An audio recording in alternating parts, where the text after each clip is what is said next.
শুধু ওয়াজ করে জুমার খুতবা দিয়ে সমাজ পরিবর্তন হবে না। যে মহল্লায় ওয়াজ মাহফিল আছে না নাই? বলেন আছে না নাই? নেতৃত্ব আপনারাই দেন, আমাদের কোনো অসুবিধা নাই। সমাজ পরিবর্তন করার জন্য ভালো নেতৃত্ব লাগবে। শুধু ওয়াজ দিয়ে সমাজ পরিবর্তন হবে না। সমাজ পরিবর্তন করার জন্য নেতৃত্বের জায়গাটা নিয়ে আপনাদেরকে ভাবতে হবে। শুধু ওয়াজ করে জুমার খুতবা দিয়ে সমাজ পরিবর্তন হবে না। বছরের পর বছর ধরে সমাজে জুমার খুতবা চলে, ওয়াজ মাহফিল চলতেছে, তালিমের কাজ চলতেছে। আচ্ছা আপনারা বলেন তো, বর্তমানে ওয়াজ মাহফিলের সংখ্যা বাড়ছে না কমছে? ওয়াজ মাহফিল বাড়ছে না কমছে? প্রত্যেকটা গ্রামে গঞ্জে মহল্লায় ওয়াজ মাহফিল আছে না নাই? বলেন আছে না নাই? এইবার বলেন, সমাজে অন্যায় বাড়ছে না কমছে?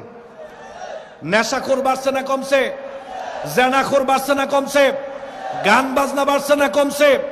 সুদের লেনদেন বাড়ছে না কমছে? ঘুষের লেনদেন বাড়ছে না কমছে? কেন বাড়ছে? ওয়াজ মাহফিল না বাড়ছে?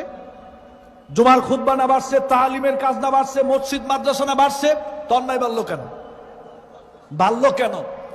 অন্যায় বাড়ার একটা অন্যতম কারণ হচ্ছে ওয়াজ মাহফিলের অবদান আছে, খুতবার অবদান আছে, তালিমের অবদান আছে। এগুলো লাগবে, কিন্তু একা একা হবে না। শুধু ওয়াজ দিয়ে হবে না, শুধু খুতবা দিয়ে হবে না, শুধু তালিম দিয়ে হবে না।